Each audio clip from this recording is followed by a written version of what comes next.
सबसे पहले तो मैं सभी क्षेत्रवासियों को, प्रदेशवासियों को श्री कृष्ण जन्माष्टमी की बहुत बहुत शुभकामनाएं देता हूं। और आज यहाँ हमारे इस काला भवन और अपने श्री गीता भवन में इस आयोजित कार्यक्रम में मुझे आने का मौका मिला है। आज ही नहीं, मैं प्रतिवर्ष इस कार्यक्रम में आता हूँ, ज़रूर आता हूँ। और ये हमारा जो पलवल का जो क्षेत्र है, ये ब्रिज का क्षेत्र है और ब्रिज 84 कोच परिक्रमा मार्ग का यहाँ लगभग 28 किलोमीटर का एरिया हमारे इस पलवल ज़िले का भी पड़ता है और नूंह ज़िले का भी 7 किलोमीटर का एरिया पड़ता है। लगभग 45 किलोमीटर का एरिया ब्रिज का हमारे ब्रिज 84 कोच ब्रिज परिक्रमा मार्ग का लगता है। तो कृष्ण जन्माष्टमी का कार्यक्रम हमारे इस पलवल क्षेत्र के अंदर बड़ी धूमधाम से मनाया जाता है।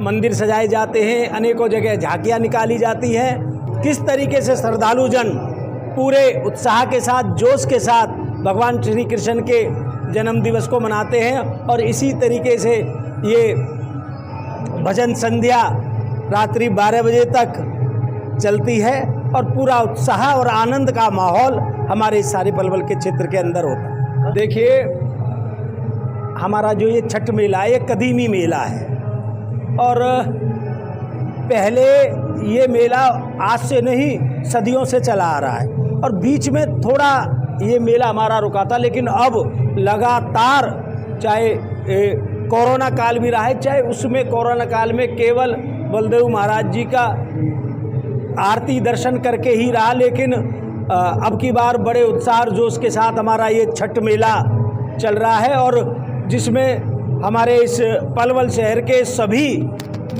समुदाय के, सभी जातियों के, सभी वर्गों के लोग उसमें हिस्सा ले रहे हैं और वो मेरे ख्याल से लंबे समय तक चलेगा। 20-22 दिन ये कार्यक्रम चलेगा और इसमें दूर दराज और हमारे आसपास के गांवों के लोग भी आकर के इस मेले का आनंद लेते हैं। और अब की बार तो हमारे प्रधानमंत्री आदरणीय नरेंद्र भाई मोदी जी ने भी अपनी मन की बात में जो ये हमारे मेले हैं, जो इस तरीके के हमारे आयोजन हैं, जो हमारे पुराने हमारी संस्कृति की याद दिलाने वाले ये आयोजन हैं, इन आयोजनों में हमें अपने परिवार के बच्चों को भी लेकर के जाना चाहिए ताकि उन्हें लगे हमारी संस्कृति क्या है, पहले हमारे पूर्वज किस तरीके से उनके आनंद के, उनके मनोरंजन के क्या साधन हुआ करते थे।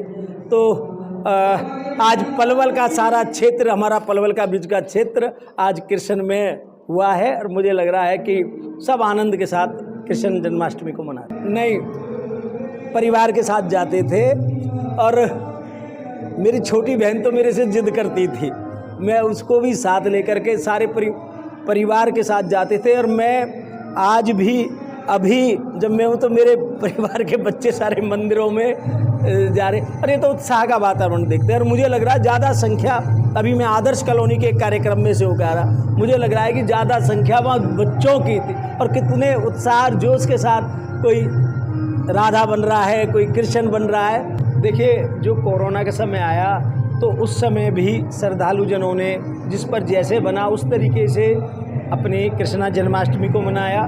लेकिन अब जो देखिए, अब इस बार और विशेष उत्साह इसलिए लग रहा है क्योंकि 2 साल से थोड़ी दिक्कत थी, कोरोना समय था, लोग त्योहारों को ठीक ढंग से नहीं मना पा रहे थे। अब उसका उत्साह देखने को मिल रहा है। देखिए, हमारा देश त्योहारों का देश है और हमारे देश का अगर हम सांस्कृतिक राष्ट्रवाद देखें तो बहुत है और इन त्योहारों से सांस्कृतिक राष्ट्रवाद भी हमें देखने को मिलता है। आज सारा देश एक सूत्र में कृष्ण जन्माष्टमी को मना रहा है। इससे बड़ा सांस्कृतिक राष्ट्रवाद का कोई उदाहरण नहीं हो सकता। और ये जो हम त्योहार मनाते हैं, आपसी सद्भाव बढ़ता है, आपसी प्यार बढ़ता है। और अब हम यहाँ ही देखें तो यहाँ हम देखेंगे कि यहाँ केवल एक परिवार का व्यक्ति नहीं है, यहाँ सभी आसपास के सभी इकट्ठे होकर के उसी उल्लास के साथ श्री कृष्ण जन्माष्टमी पर्व को मना रहे हैं।